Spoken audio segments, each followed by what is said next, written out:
સૌથી પહેલાં મેં અહીં 1 કપ અડદની દાળ લીધી છે। આ માપથી તમે 4 થી 5 લોકો માટે દહીંવડા બનાવી શકો છો। ઘણા લોકો અડદની દાળની સાથે મગની દાળ અથવા ચોળાની દાળ પણ વાપરે છે, પરંતુ મેં અહીં માત્ર અડદની દાળનો જ ઉપયોગ કર્યો છે।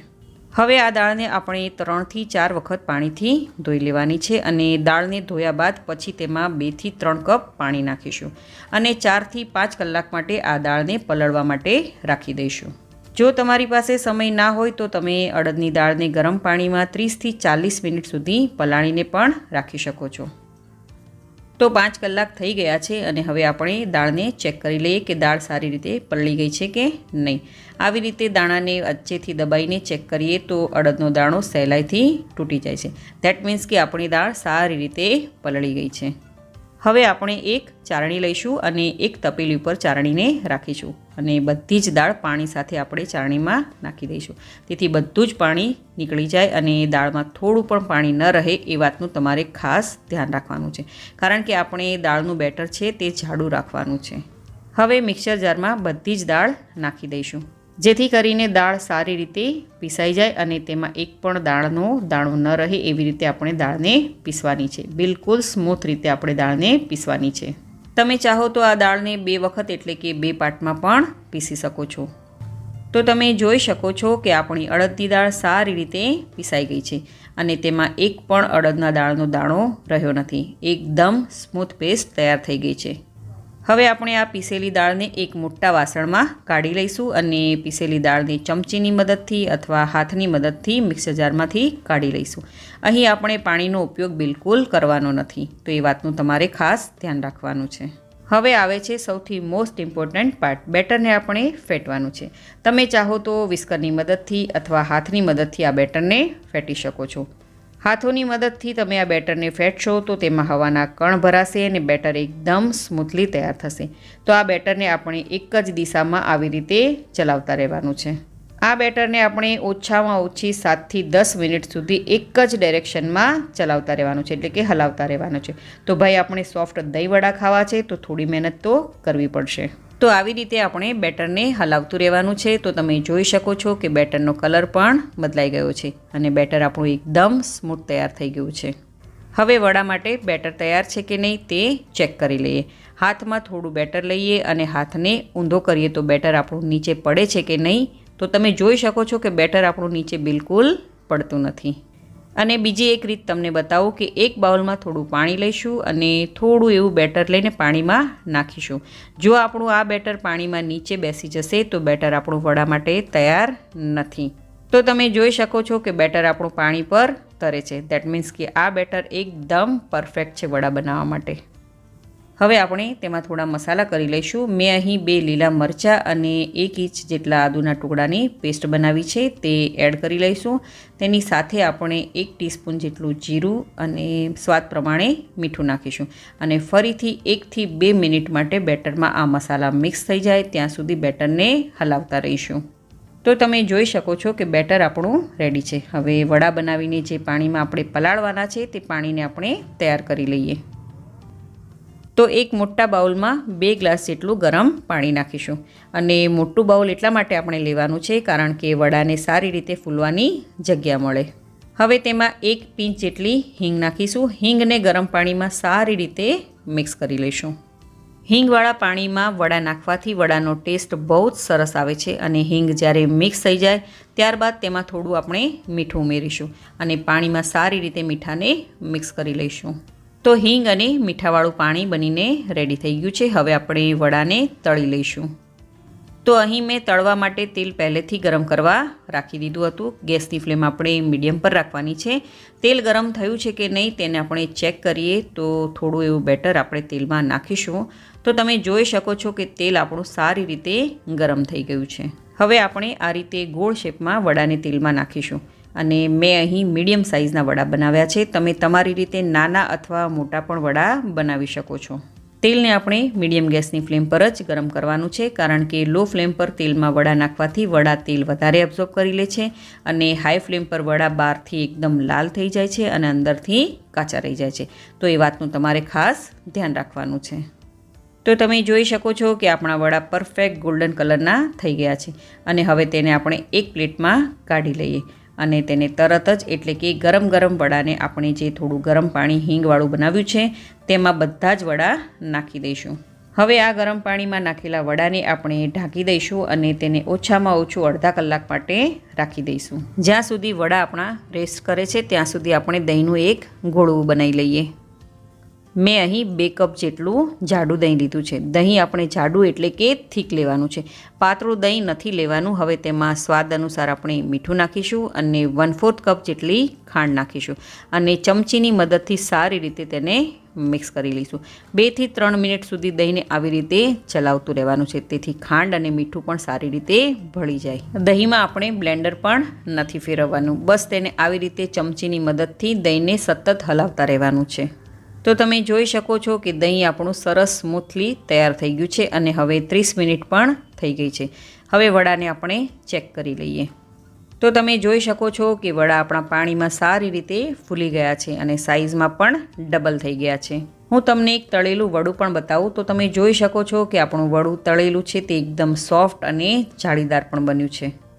હવે વડાને પાણીમાંથી કાઢી લઈશું અને હાથની મદદથી ધીમે રહીને પ્રેસ કરીશું અને થોડું પાણી તેમાંથી કાઢી લઈશું. આ રીતે વડાને આપણે વધારે પ્રેસ નથી કરવાનું, નહીંતર વડા છે તે તમારા તૂટી જશે. તો આવી રીતે હલકા હાથોથી પ્રેસ કરતું જવાનું છે ને વડામાંથી થોડું થોડું પાણી કાઢતા જવાનું છે અને તેને સાઈડમાં પ્લેટમાં મૂકતા જવાનું છે. તો તમે જોઈ શકો છો કે મેં બધા જ વડામાંથી પાણી કાઢીને બધા વડા તૈયાર કરી લીધા છે. હવે આપણે દહીં વડાની પ્લેટને એસેમ્બલ કરીશું. તો સૌથી પહેલાં પ્લેટમાં આપણે વડા રાખીશું અને તેના પર આપણે ગળ્યું અને થીક દહીં જે બનાવ્યું છે સોફ્ટ, એ દહીંને આવી રીતે ઉપર એડ કરીશું. બધા જ વડાને ગળ્યા દહીંથી આપણે કવર કરી લેવાના છે અને દહીંનો ટેસ્ટ અને વડાનો ટેસ્ટ બહુ જ સરસ આવે છે. હવે આવી રીતે બધું જ દહીં વડા પર નાખ્યા પછી તેના પર ખજૂર અને આંબલીની ખાટી મીઠી ચટણી નાખીશું. ખજૂર અને આંબલીની ચટણી તમે તમારા ટેસ્ટ પ્રમાણે નાખી શકો છો. હવે તેના પર થોડી લીલી ચટણી એટલે કે કોથમીર ફુદીનાની ચટણી એડ કરીશું. આ લીલી ચટણી નાખવી ટોટલી ઓપ્શનલ છે. હવે તેના પર શેકેલા જીરાનો પાવડર નાખીશું. શેકેલા જીરાનો પાવડરનો ટેસ્ટ દહીંવડામાં બહુ જ સરસ આવે છે, તો શેકેલા જીરાનો પાવડર તમે જરૂરથી દહીંવડામાં એડ કરજો. હવે તેના પર થોડું લાલ મરચું સ્પ્રિંકલ કરી લઈશું અને લાસ્ટમાં આપણે કોથમીરથી અને દાડમના દાણાથી તેને ગાર્નિશ કરી લઈશું. તમે આ રેસીપી કઈ સિટી, કયું સ્ટેટ અને કઈ કન્ટ્રીમાંથી જોઈ રહ્યા છો મને કમેન્ટ કરીને જરૂરથી જણાવજો. તો લાગે છે ને એકદમ બજાર જેવા દહીંવડા. આપણે આ વડા સોડા કે બેકિંગ પાવડરના ઉપયોગ કર્યા વગર જ આ દહીંવડા એકદમ સોફ્ટ અને સ્પોન્જી બનાવ્યા છે. જો તમે આ ટ્રીક અને ટિપ્સ સાથે ઘરે જ દહીંવડા બનાવશો તો 100% દહીંવડા તમારા એકદમ પરફેક્ટ, સોફ્ટ, સ્પોન્જી અને જ્યુસી બનશે. તો આ રેસીપી એકવાર જરૂરથી ટ્રાય કરવા જેવી છે.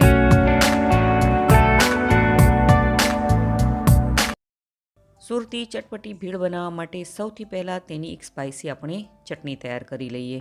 તો તેના માટે મિક્સર જારમાં મેં 6 તીખા મરચાં લીધા છે, તેને એડ કરી લઈએ. તેની સાથે 1 ઇંચ જેટલો આદુનો ટુકડો. હવે મેં અહીં એક જોડી કોથમીર લીધી છે, તેને મેં સારી રીતે ધોઈ લીધી છે અને તેને આપણે ડાળખાની સાથે જ આપણે એડ કરવાની છે.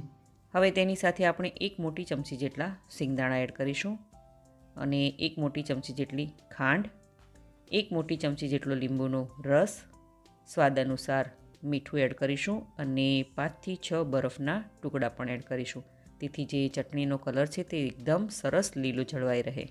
હવે મિક્સર જારનું ઢાંકણ બંધ કરીને આપણે ચટણીને પીસી લઈએ.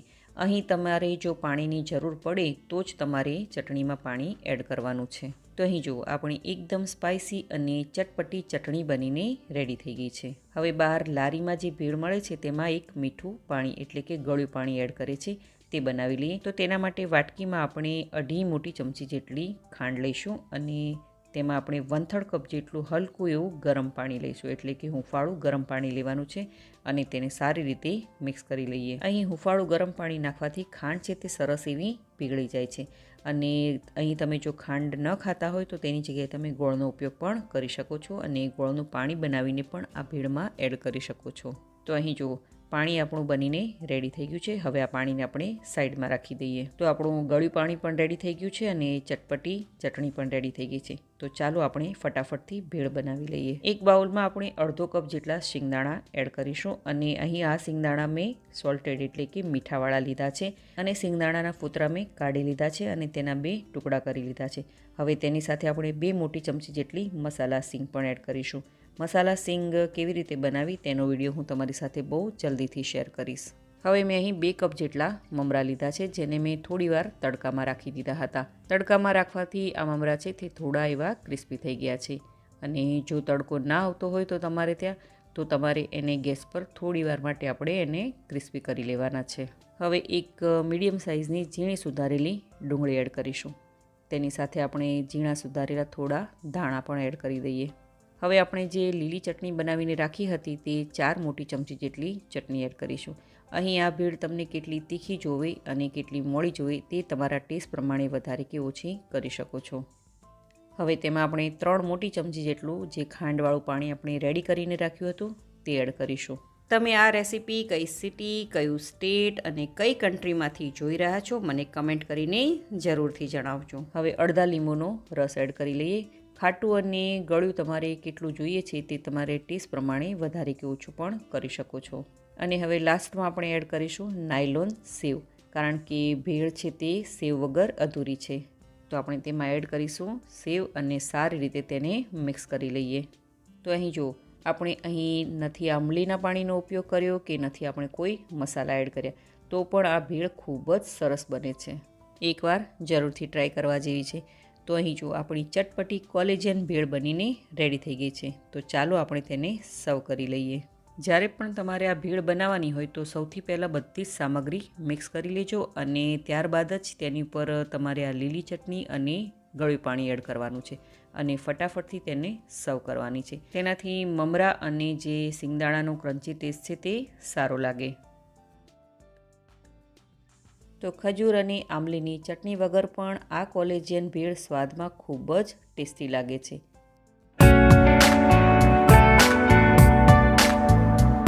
વજનમાં કહું તો 250 ગ્રામ જેટલા મેં સફેદ વટાણા લીધા છે અને મેં વટાણાને સારી રીતે ધોઈ અને તેને ગરમ પાણીમાં 7થી 8 કલાક સુધી પલાળવા માટે રાખી દીધા હતા. તો તમે જોઈ શકો છો કે વટાણા છે તે સારી રીતે પલળી ગયા છે અને તે ફૂલીને ડબલ પણ થઈ ગયા છે.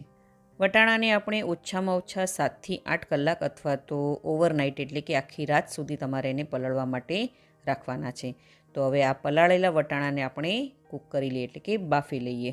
તો સૌથી પહેલાં આપણે એક પ્રેશર કુકર લઈશું અને બધા જ વટાણાને તેમાં ટ્રાન્સફર કરી દઈશું.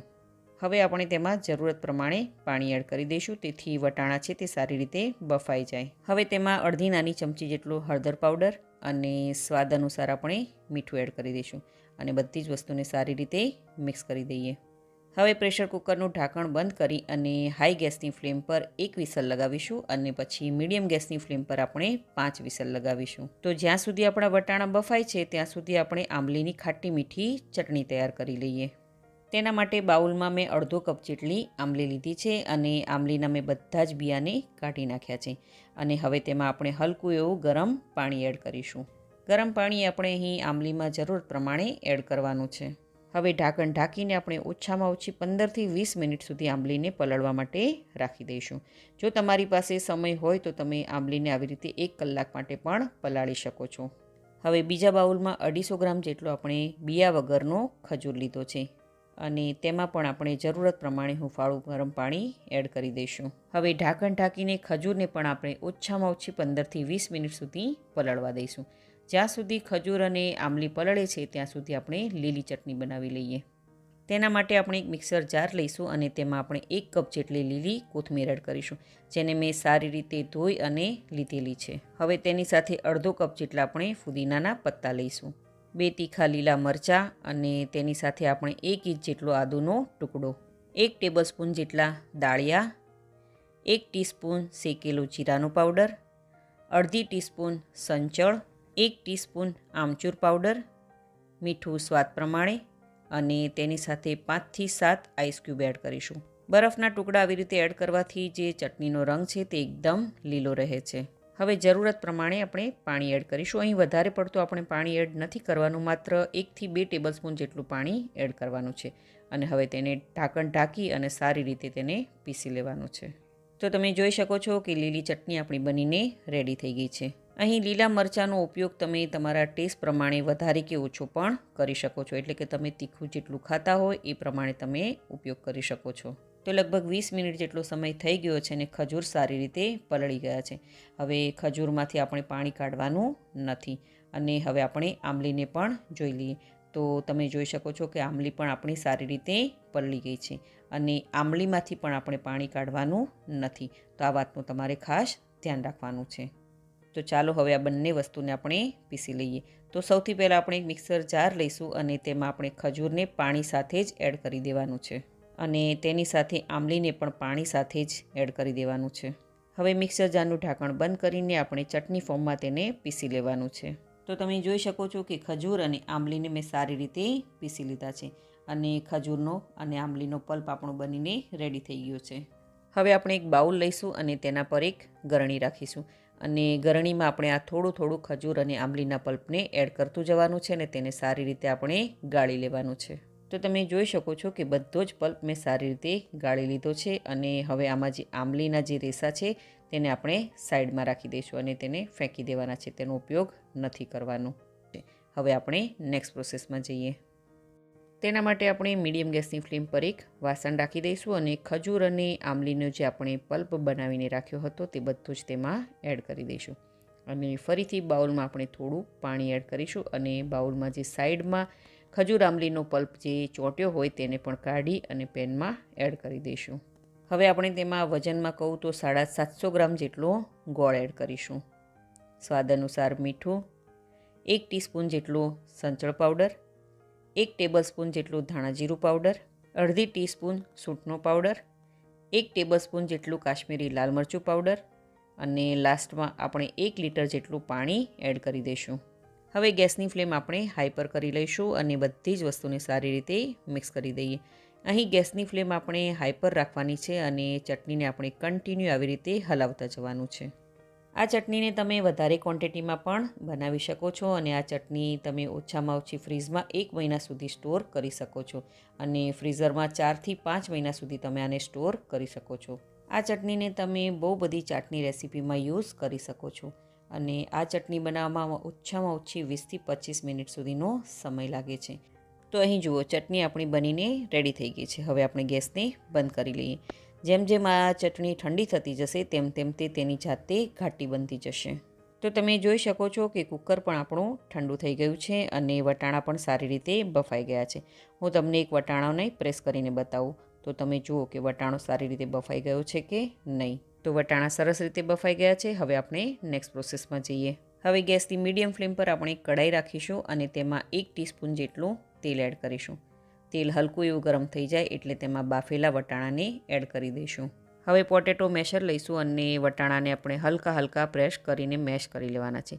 અહીં તમારે એ વાતનું ખાસ ધ્યાન રાખવાનું છે કે બધા જ વટાણાને આપણે મેશ નથી કરવાના. અમુક એટલે કે કોક વટાણાના દાણા આમાં રહેવા જોઈએ. હવે તેમાં આપણે જરૂરત પ્રમાણે પાણી એડ કરીશું. અહીં તમને રગડો કેટલો પાતળો જોઈએ છે કે કેટલો ઘાટો જોઈએ છે તે પ્રમાણે તમારે આમાં પાણી એડ કરવાનું છે. તો અહીં જુઓ તમે રગડામાં કોક દાણા તમને દેખાઈ રહ્યા હશે. ગેસની ફ્લેમ આપણે અત્યારે મીડિયમ પર રાખવાની છે અને કન્ટિન્યુ આ રગડાને હલાવતા જવાનું છે. હવે આપણે તેમાં થોડા મસાલા કરી લઈએ, જેમાં 1 ટીસ્પૂન જેટલો ધાણાનો પાવડર, અડધી ટીસ્પૂન જેટલો જીરાનો પાવડર એડ કરીશું અને બધી જ વસ્તુને સારી રીતે મિક્સ કરી દઈશું. અહીં મીઠું આપણે ઓલરેડી આગળ વટાણા બાફતે સમયે નાખી દીધેલું છે અને જો તમને કદાચ જરૂર પડે મીઠું નાખવાની તો તમે અહીં ટેસ્ટ કરીને પછી વટાણામાં મીઠું એડ કરી લેજો. બધા જ મસાલા મિક્સ થઈ જાય ત્યારે આપણે એમાં 1 ઇંચ જેટલો આદુના ટુકડાના આવી રીતે મેં પાતળી સ્લાઇસ કરી દીધી છે તેને એડ કરી લઈશું અને તમારે જો તેને છીણીને નાખવું હોય તો તેને તમે છીણીને પણ એડ કરી શકો છો. હવે ગેસની મીડિયમ ફ્લેમ પર આપણે તેને 5 થી 7 મિનિટ સુધી આ રગડાને પકવવાનો છે. તો લગભગ 7 મિનિટ થઈ ગઈ છે અને હવે તેના પર આપણે ઝીણી સુધારેલી કોથમીર એડ કરી દઈશું અને તેને પણ આપણે સારી રીતે રગડામાં મિક્સ કરી લઈશું. બસ હવે તમે આ સ્ટેજ પર મીઠું ચેક કરી શકો છો. જો તમને ઓછું લાગે તો તમે તેમાં એડ પણ કરી શકો છો. તો તમે જોઈ શકો છો કે રગડો આપણો બનીને રેડી થઈ ગયો છે. હવે ગેસને આપણે બંધ કરી દઈએ. રગડો ઠંડો થઈ જશે ત્યારે તે તેની જાતે જ ઘાટો થઈ જશે. હવે આપણે બટેકાની ટિક્કી પણ બનાવી લઈએ. હવે મીડિયમ ગેસની ફ્લેમ પર આપણે કઢાઈ રાખીશું અને તેમાં 1 ટેબલસ્પૂન જેટલું તેલ એડ કરીશું. તેલ ગરમ થઈ જાય એટલે તેમાં 1 ટીસ્પૂન જેટલું જીરું અને 2 ઝીણા સુધારેલા લીલા મરચાં એડ કરી દઈશું. અને 5 થી 6 બાફેલા મીડિયમ સાઇઝના મેં અહીં બટેકા લીધા છે, તેને હાથની મદદથી આવી રીતે મેશ કરીને એડ કરીશું. અહીં તમે પાવભાજીના મેશરથી બટેકાને મેશ કરીને પણ એડ કરી શકો છો. હવે આ બધી જ વસ્તુને આપણે સારી રીતે મિક્સ કરી દઈએ. હવે સ્વાદ પ્રમાણે મીઠું, અડધો ઇંચ જેટલો આદુનો ટુકડો જે મેં છીણીને એડ કર્યો છે અને થોડી ઝીણી સુધારેલી કોથમીર એડ કરી દઈશું. અને આ બધા જ મસાલાને આપણે બટેકામાં સારી રીતે મિક્સ કરી લઈએ. તો અહીં જુઓ બટેકાનો મસાલો બનીને આપણો રેડી થઈ ગયો છે. હવે ગેસને આપણે બંધ કરી દઈએ અને આ બધા જ મસાલાને આપણે એક પ્લેટમાં ટ્રાન્સફર કરી દઈએ. હવે આ બટેકાના મસાલાને આપણે બિલકુલ ઠંડો થવા દઈએ. તો તમે જોઈ શકો છો કે બટેકાનો મસાલો બિલકુલ ઠંડો થઈ ગયો છે. હવે મસાલામાંથી આપણે 1 થી 1.5 ચમચી જેટલો મસાલો આપણે હાથમાં લઈશું અને આ મસાલાને બંને હાથેથી આપણે ગોળ રાઉન્ડ જેવો શેપ બનાવી દઈએ અને હલકે હાથેથી આપણે તેને વચ્ચે આવી રીતે પ્રેસ કરી દઈએ. તો અહીં જુઓ આપણે આલુની આવી રીતે એક ટિક્કી બનાવવાની છે. તો આ રીતે મેં જે ટિક્કી બનાવી છે એવી રીતે બધી જ ટિક્કીને આપણે બનાવીને રેડી કરી લેવાની છે. તો તમે જોઈ શકો છો કે મેં બધી જ ટિક્કી બનાવીને રેડી કરી લીધી છે. હવે આપણે તેને સેલો ફ્રાય કરી લઈએ. હવે મીડિયમ ગેસની ફ્લેમ પર આપણે એક પેન રાખી દઈશું અને તેમાં 3 ટેબલસ્પૂન જેટલું તેલ એડ કરીશું અને તેલને આવી રીતે આપણે પૂરા પેનમાં સારી રીતે ફેલાવી દઈશું. હવે એક બટેકાની ટિક્કી આપણે પેનમાં રાખીશું અને ગેસની ફ્લેમ આપણે લો ટુ મીડિયમ પર કરી દઈશું. હવે તેને એક સાઈડ 2 થી 3 મિનિટ સુધી આપણે તેને ફ્રાય કરવાની છે. હલકો એવો ગોલ્ડન કલર આવે ત્યાં સુધી આપણે ટિક્કીને ફ્રાય કરવાની છે. તો તમે જોઈ શકો છો કે બટેકાની ટિક્કીનો સારો એવો ગોલ્ડન કલર આવી ગયો છે. હવે આપણે તેને પલટાવી લઈએ. તો આવી જ રીતે આપણે બીજી સાઈડ પણ ગોલ્ડન કલરની આવે ત્યાં સુધી તેને ફ્રાય કરી લેવાની છે. તો તમે જોઈ શકો છો કે બંને સાઈડથી બટેકાની ટિક્કીને ગોલ્ડન કલર આવી ગયો છે. હવે આપણે તેને એક પ્લેટમાં કાઢી લઈશું. તો બની છે ને એકદમ પરફેક્ટ બટેકાની આ ટિક્કી. તો ચાલો હવે આપણે રગડા પેટીસની પ્લેટિંગ કરી લઈએ. સૌથી પહેલાં રગડો પ્લેટમાં એડ કરીશું. 1 થી 2 આલુની ટિક્કી મૂકી દઈશું. તમે આ રેસીપી કઈ સિટી, કયું સ્ટેટ અને કઈ કન્ટ્રીમાંથી જોઈ રહ્યા છો મને કમેન્ટ કરીને જરૂરથી જણાવજો. ટિક્કી ઉપર આપણે ફરીથી થોડો રગડો એડ કરીશું. હવે થોડો ચાટ મસાલો. હવે ખાટી મીઠી આમલીની ચટણી. અહીં આમલીની ચટણી તમે તમારા ટેસ્ટ પ્રમાણે વધારે કે ઓછી પણ કરી શકો છો. હવે થોડી લીલી પણ તીખી ચટણી. અહીં તીખી ચટણી પણ તમે તમારા ટેસ્ટ પ્રમાણે વધારે કે ઓછી પણ કરી શકો છો. ઉપરથી થોડી ઝીણી સુધારેલી ડુંગળી. જો તમે ડુંગળી ન ખાતા હોય તો તમે તેને સ્કીપ પણ કરી શકો છો. હવે ઝીણી સુધારેલી થોડી કોથમીર. હવે ઉપરથી થોડી આપણી ઝીણી સેવ એડ કરી દઈશું. તો બની છે ને એકદમ મુંબઈ સ્ટાઇલ રગડા પેટીસ. તો તમે આ રેસીપીને એકવાર જરૂરથી ટ્રાય કરજો. સૌથી પહેલાં સમોસાના બહારના લેયર માટે આપણે લોટ બાંધી લઈએ. તેના માટે મેં અહીં 2 કપ જેટલો મેંદો લીધો છે. હવે તેમાં અડધી નાની ચમચી જેટલો અજમો લઈશું અને હાથમાં લઈ અને આવી રીતે તેને મસળી અને મેંદામાં એડ કરી લઈશું. હવે તેની સાથે આપણે મીઠું સ્વાદ અનુસાર એડ કરીશું અને મેં અહીં 1/4 કપ જેટલો એટલે કે 4 ટેબલસ્પૂન જેટલું મેલ્ટેડ ઘી લીધું છે. અહીં તમે ઘીના મોણની જગ્યાએ તમે તેલના મોણનો પણ ઉપયોગ કરી શકો છો, પણ ઘીથી વધારે રિઝલ્ટ સારું આવે છે. તેને આપણે લોટમાં એડ કરી દઈશું અને લોટને હાથમાં લઈને આવી રીતે તેને ઘસતું જવાનું છે, તેથી ઘી જે છે તે સારી રીતે મિક્સ થઈ જાય. તો તમે જોઈ શકો છો કે ઘીનું મોણ લોટમાં સારી રીતે મિક્સ થઈ ગયું છે. લોટ આવી રીતે ક્રમ્બલી હોવાની સાથે સાથે આપણે તેને મુઠ્ઠીમાં લઈએ તો તે એકસાથે ભેગો થઈ જાય છે. ધેટ મીન્સ કે આપણું ઘીનું મોણ જે છે તે પરફેક્ટ લાગ્યું છે. હવે થોડું થોડું પાણી એડ કરીને આપણે સમોસાનો એક હલકો એવો ટાઈટ લોટ બાંધી દઈએ. અહીં પાણી આપણે એકસાથે નથી નાખવાનું, થોડું થોડું પાણી એડ કરતું જવાનું છે અને લોટ બાંધતું જવાનું છે. જો સમોસાનો લોટ ઢીલો બંધાઈ જશે તો સમોસાનું જે બહારનું લેયર છે તે એકદમ ક્રિસ્પી નહીં બને. તો તમે જોઈ શકો છો કે મેં પરફેક્ટ રીતે લોટને બાંધી લીધો છે અને આ લોટ બાંધવામાં મને અડધો કપ જેટલું પાણી લાગ્યું છે. તો લોટ આપણો બંધાઈ ગયો છે. હવે લોટ પર આપણે કપડું ઢાંકી દઈએ અથવા તો તેને કવર કરીને થોડીવાર માટે આપણે રેસ્ટ આપી દઈએ. તેથી લોટ જે છે આપણો સારી રીતે સેટ થઈ જાય. હવે ફરસાણાવાળાની દુકાનની સ્ટાઇલના સમોસા બનાવવા માટે આપણે એક સ્પેશિયલ મસાલો બનાવી લઈએ. તેના માટે મેં અહીં મીડિયમ ગેસની ફ્લેમ પર એક પેન રાખી છે અને તેમાં 1 મોટી ચમચી જેટલા સૂકા ધાણા એડ કરી દઈએ. હવે તેની સાથે આપણે 1 નાની ચમચી જેટલું જીરું, 1 મોટી ચમચી જેટલી વરિયાળી એડ કરી દઈશું અને ગેસની ફ્લેમ આપણે લો પર કરી દઈશું અને બધી જ વસ્તુને સારી રીતે આપણે શેકી લઈશું. મસાલાને આવી રીતે શેકીને તમે જે બટેકાનું સ્ટફિંગ બનાવો અને એમાં એડ કરો તો તેનો ટેસ્ટ અને તેની સુગંધ બહુ જ સરસ એવી આવે છે. તો અહીં મસાલામાં એક સરસ એવી સુગંધ આવવા લાગે અને હલકો એવો કલર તેનો બદલાઈ જાય ત્યાં સુધી આપણે આ મસાલાને શેકી લેવાના છે. તો તમે જોઈ શકો છો કે મસાલો આપણો સારી રીતે શેકાઈ ગયો છે. હવે આપણે ગેસને બંધ કરી દઈશું અને આ બધા જ મસાલાને આપણે એક પ્લેટમાં નીકાળી લઈશું. મસાલાને પ્લેટમાં નીકાળ્યા પછી તેને સારી રીતે ઠંડા થવા દેવાના છે, એટલે કે બિલકુલ ઠંડા થવા દેવાના છે. પછી જ આપણે તેને પીસવાના છે. તો તમે જોઈ શકો છો કે મસાલા આપણા બિલકુલ ઠંડા થઈ ગયા છે. હવે આ બધા જ મસાલાને આપણે એક મિક્સર જારમાં એડ કરી દઈએ અને તેને આપણે પીસી લઈએ. તો આ મસાલાને આપણે એકદમ પાવડર જેવો નથી પીસવાનો, થોડો આપણે કરકરો રાખવાનો છે. એટલે કે આપણે મિક્સર જારને પલ્સ મોડ પર એટલે કે ચાલુ બંધ કરીને આ મસાલાને આપણે પીસી લેવાનું છે. તો તમે જોઈ શકો છો કે મસાલો આપણો સારી રીતે પીસાઈ ગયો છે અને ટેક્સચર પણ આવી રીતે કરકરું રાખવાનું છે. તો મસાલો પીસાઈ ગયો છે. તો હવે આપણે તેને સાઈડમાં મૂકી દઈએ અને નેક્સ્ટ પ્રોસેસમાં જઈએ. હવે બટેકાનું ચટપટું સ્ટફિંગ બનાવવા માટે મીડિયમ ગેસની ફ્લેમ પર આપણે એક પેન રાખીશું અને તેમાં 3 ટેબલસ્પૂન જેટલું તેલ નાખીશું. તેલ ગરમ થઈ જાય એટલે તેમાં આપણે 1 નાની ચમચી જેટલું ઝીણું સુધારેલું આદું એડ કરીશું. સાથે ઝીણા સુધારેલા 2 લીલા મરચાં પણ એડ કરી દઈશું અને સારી રીતે તેને સોતે કરી લઈશું. સમોસામાં આદુનો ટેસ્ટ બહુ જ સરસ એવો આવે છે, તો તમે તેને સ્કીપ ના કરતા. આ બંને વસ્તુને 1 થી 2 મિનિટ સુધી મીડિયમ ગેસની ફ્લેમ પર આપણે સોતે કરી લેવાની છે. તો તમે જોઈ શકો છો કે 2 મિનિટ થઈ ગઈ છે અને આપણે જે મસાલો પીસીને રાખ્યો હતો તે બધો જ મસાલો આમાં એડ કરી દઈશું અને આ મસાલાને પણ આપણે તેલમાં સારી રીતે સોતે કરી લઈશું. બસ થોડી સેકન્ડ માટે આપણે મીડિયમ ગેસની ફ્લેમ પર આ મસાલાને શેકી લેવાનો છે. તો તમે જોઈ શકો છો કે મસાલો સારો એવો શેકાઈ ગયો છે. હવે આપણે તેમાં 3 મીડિયમ સાઇઝના બાફેલા બટેકા એડ કરીશું, જે મેં પહેલેથી જ બોઇલ કરીને રાખ્યા હતા અને તેને મેં રફલી મેશ પણ કરી લીધા હતા. બટેકાને એડ કર્યા બાદ આપણે હવે તેમાં થોડા મસાલા એડ કરીએ. તેના માટે 1 ચમચી ધાણા જીરું પાવડર, અડધી ચમચી લાલ મરચું પાવડર, અડધી ચમચી ગરમ મસાલો, અડધી ચમચી આમચૂર પાવડર અને 1 ચપટી જેટલી હિંગ એડ કરીશું. મીઠું સ્વાદ અનુસાર, અડધો કપ જેટલા બાફેલા લીલા વટાણા અને અડધો કપ જેટલી ઝીણી સુધારેલી કોથમીર એડ કરી દઈશું અને આ બધી જ વસ્તુને સારી રીતે મિક્સ કરી લઈશું. અને હા, મેં અહીં ફ્રોઝન વટાણા લીધા છે. તમે ચાહો તો ફ્રેશ વટાણાનો પણ ઉપયોગ કરી શકો છો. તો તમે જોઈ શકો છો કે આપણું ચટપટો બટેકાનું સ્ટફિંગ તૈયાર થઈ ગયું છે.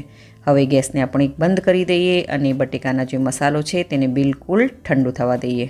તેથી જ્યારે આપણે બટેકાનું સ્ટફિંગ સમોસામાં ભરીએ તો એકદમ પરફેક્ટ રીતે ભરી શકીએ. તો લગભગ 15 થી 20 મિનિટ થઈ ગઈ છે અને તમે જોઈ શકો છો કે લોટ પણ આપણો સારી રીતે સેટ થઈ ગયો છે. બસ આવી રીતના આપણે હલકો એવો ટાઈટ લોટ જોઈએ. હવે આપણે તેમાંથી એક લુઓ બનાવી લઈએ. લુઓ આપણે થોડો મીડિયમ સાઇઝનો રાખવાનો છે. તો આવી રીતે આપણે બધા જ લુઆને તૈયાર કરી લેવાના છે. તો તમે જોઈ શકો છો કે મેં બધા જ લુઆને તૈયાર કરી લીધા છે અને આ માપ પ્રમાણે તમે 14 જેટલા સમોસા બનાવી શકો છો. તો બધા લુઆ બનીને રેડી છે. હવે તેમાંથી આપણે એક લુઓ લઈશું અને બાકી બીજા જે લુઆ છે તેના પર ભીનું કપડું ઢાંકીને આપણે રાખી દઈશું. તેનાથી જે બીજા લુઆ છે તે ડ્રાય ન થઈ જાય. હવે આપણે એક લાંબી શેપમાં એટલે કે ઓવલ શેપમાં મોટી પૂરી વણી લેવાની છે. અહીં આપણે સૂકા લોટનો બિલકુલ ઉપયોગ નથી કરવાનો. આપણે આને આવી રીતે જ વણવાની છે. જો તમને સૂકો લોટનો ઉપયોગ કરવાની જરૂર એવું લાગે, લોટ ચોંટી જાય, તો તમારે થોડું તેલ લગાડી દેવાનું અને પછી પૂરી વણી લેવાની. તો તમે જોઈ શકો છો કે મેં ઓવેલ શેપમાં પૂરી બનાવી લીધી છે. હવે આપણે તેને વચમાંથી આવી રીતે કાપી લઈશું. હવે તેમાંથી એક પાર્ટને આપણે સાઈડમાં રાખી દઈએ અને બીજા પાર્ટને આપણે આવી રીતે પલટાવી દઈએ અને તેની સાઈડ ઉપર આપણે થોડું એવું પાણી લગાડી દઈએ. હવે પૂરીને આપણે આવી રીતે હાથમાં લઈ લઈએ અને તેને કોનનો શેપ આપી દઈએ. બિલકુલ ધીમે ધીમે કરવાનું છે, જેનાથી આપણો જે કોનનો શેપ છે તે પરફેક્ટ આવે અને તેને સારી રીતે પ્રેસ પણ કરતું જવાનું છે, નહીંતર ગરમ તેલમાં સમોસો ખુલી જશે. તો કોનનો શેપ એકદમ પરફેક્ટ બન્યો છે. હવે તેમાં આપણે 1 થી 1.5 ચમચી જેટલું બટેકાનું સ્ટફિંગ એડ કરીશું. વધારે પડતું સ્ટફિંગ એડ નથી કરવાનું, નહીંતર સમોસા છે તે તૂટી જશે. હવે આંગળીની મદદથી બટેકાના સ્ટફિંગને આપણે અંદરની સાઈડ પ્રેસ કરતું જવાનું છે. હવે તમને હું એક સિમ્પલ એવી મેથડ બતાવું છું. સમોસાને આવી રીતે વચ્ચેથી લઈ અને તેને સારી રીતે પ્રેસ કરતું જવાનું છે. અને સમોસાની બંને કિનારીની સાઈડ આપણે હલકા હાથોથી આવી રીતે પ્રેસ કરતું જવાનું છે. તો તમે જોઈ શકો છો કે એક સમોસું આપણું બનીને રેડી થઈ ગયું છે ને એકદમ સિમ્પલ બનાવવું. હવે હું તમને બીજી મેથડ પણ શીખવાડું. આવી રીતે હાથમાં પૂરી લઈ લઈશું અને તેની સાઈડ ઉપર આપણે થોડું પાણી લગાડી દઈશું અને ફરીથી આપણે તેનો કોનનો શેપ દઈ દઈશું. હવે તેમાં બટેકાનું સ્ટફિંગ ભરી લઈશું. જેમ આપણે પહેલાં સમોસામાં બટેકાનું સ્ટફિંગ ભર્યું હતું તેવી જ રીતે આ સમોસામાં પણ બટેકાનું સ્ટફિંગ ભરવાનું છે. હવે સમોસાની કિનારી પર આપણે થોડું પાણી લગાડી દઈએ અને સાઈડને આવી રીતે ધીમે ધીમે આપણે પ્રેસ કરતા જઈશું. જ્યારે સમોસાને પ્રેસ કરતાં કરતાં આપણે વચ્ચે આવી જઈએ ત્યારે હલકું એવું સાઈડમાં આપણે એક ફોલ્ડ કરી દઈએ અને ધીરે ધીરે પૂરા સમોસાને આવી રીતે આપણે પ્રેસ કરીને તૈયાર કરી લઈશું. તો છે ને બનાવવું એકદમ સહેલું. મેં તમને બંને મેથડ શીખવાડી. તમને જે પણ મેથડ ઇઝી લાગે તેનો ઉપયોગ કરજો. તો આવી રીતે બધા જ સમોસાને આપણે બનાવી લેવાના છે. હવે સમોસા તળવા માટે મેં અહીં પહેલેથી જ લો ટુ મીડિયમ ગેસની ફ્લેમ પર તેલ ગરમ કરવા માટે રાખી દીધું હતું. તો અહીં આપણું તેલ ગરમ થઈ ગયું છે. હવે તેમાં આપણે 5 થી 6 સમોસા તેલમાં એડ કરી દઈશું. અહીં આપણે એક સાથે બધા સમોસા એડ નથી કરવાના. થોડા થોડા કરીને તેલમાં એડ કરતું જવાનું છે અને સમોસાને તળતું જવાનું છે. ગેસની ફ્લેમને આપણે લો ટુ મીડિયમ પર જ રાખવાની છે. સમોસાને તેલમાં એડ કર્યા બાદ તેને થોડીવાર માટે આપણે સેટ થવા દઈશું. તેને બિલકુલ હલાવવાના નથી. તો તમે જોઈ શકો છો કે સમોસા તેલમાં સારી રીતે સેટ થઈ ગયા છે. હવે એક એક સમોસાને આપણે આવી રીતે પલટાવી દઈશું. આવી રીતે પલટાવીને સમોસાને આપણે સારી રીતે ફ્રાય કરી લેવાના છે. જ્યાં સુધી સમોસાનો ગોલ્ડન કલર ન આવે ત્યાં સુધી આપણે સમોસાને ફ્રાય કરવાના છે. આ સમોસાને તળાતા ઓછામાં ઓછી 15 થી 20 મિનિટનો સમય લાગે છે. તો તમે જોઈ શકો છો કે સમોસા સારી રીતે ગોલ્ડન કલરના થઈ ગયા છે. હવે આપણે તેને એક ચારણીમાં અથવા તો ટિશ્યુ પેપરમાં કાઢી લઈશું. તેનાથી જે એક્સ્ટ્રા ઓઇલ છે તે એબ્ઝોર્બ થઈ જાય. તો રેડી છે આપણા બિલકુલ ફરસાણવાળાની દુકાન જેવા એકદમ ક્રિસ્પી અને ચટપટા બટેકાના સ્ટફિંગવાળા સમોસા. તમે આ સમોસા ઘરે એકદમ સહેલી રીતે બનાવી શકો છો. કોઈ પણ નહીં કહે તમે કે આ સમોસા ઘરે બનાવે છે. બિલકુલ બહાર જેવા જ લાગશે. ટેસ્ટી અને ક્રિસ્પી પણ બને છે. તો તમે આ રેસીપી એકવાર જરૂરથી ટ્રાય કરજો. તમે આ રેસીપી કઈ સિટી, કયું સ્ટેટ અને કઈ કન્ટ્રીમાંથી જોઈ રહ્યા છો મને કમેન્ટ કરીને જરૂરથી જણાવજો. જો તમને મારી આજની આ રેસીપી ગમી હોય તો વિડીયોને લાઇક કરજો અને વધારેમાં વધારે શેર કરજો અને મારી ચેનલને જરૂરથી સબસ્ક્રાઈબ કરજો. તો ફરી મળીએ એક નવી રેસીપી સાથે.